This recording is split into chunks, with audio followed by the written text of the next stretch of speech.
So we noticed Maya's first seizure when she was 8 months old. Her eyes like rolled in the back of her head. Monica called me, and I looked, and she did it again, and then we kind of started to panic. So we called our pediatrician.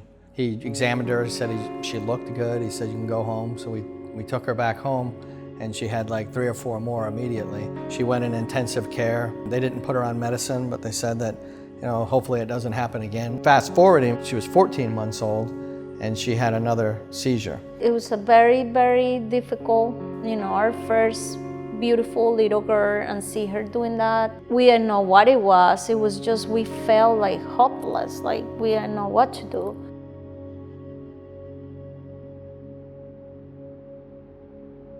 We had a friend who's an attorney that worked on the medical side of law, worked with hospitals and physicians, and referred us to Dr. Duchowny, Michael Duchowny at Nicklaus Children's Hospital, which was then Miami Children's Hospital. I remember when Maya came in with her parents for the first time, and it was clear that Maya's epilepsy was going to be very difficult, because when we undertook to localize the origin of her seizures, it became clear that she had not one, but at least 2 and possibly 3 potential areas where her seizures were coming from, and numerous medications that we tried to stop the seizures just didn't work. We were in the hospital so many times, going back for test after test after test. Now we're approaching 7 years at this particular time. The seizures are getting worse. We did an extraordinary amount of testing, and this requires very sophisticated techniques. Ultimately, it was our hypothesis that Maya really only had one area where the seizures were coming from, but it was spreading so rapidly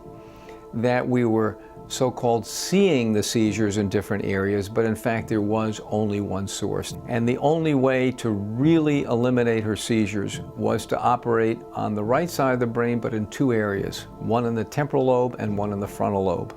I'll never forget Dr. Duchowny telling us that, I know you're scared and I know surgery is very scary. And he goes, but if you want to know something extremely scary, it's when I have to go tell a parent that your child's not a candidate for the surgery and they can't have the surgery.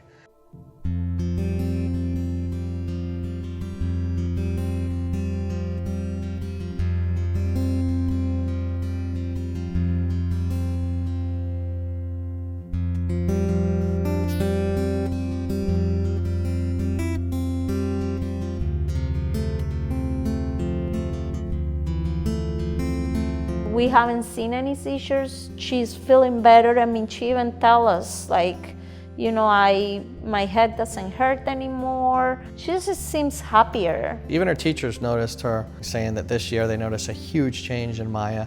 So it was definitely a game changer for us. Maya's been seizure-free ever since, and she's done fantastically well. I should also add that there are very few institutions in the world where Maya could get this kind of treatment. We're one of them. From all of the years and all of the multiple times that we had to be there, I can say that the hospital really blew my mind.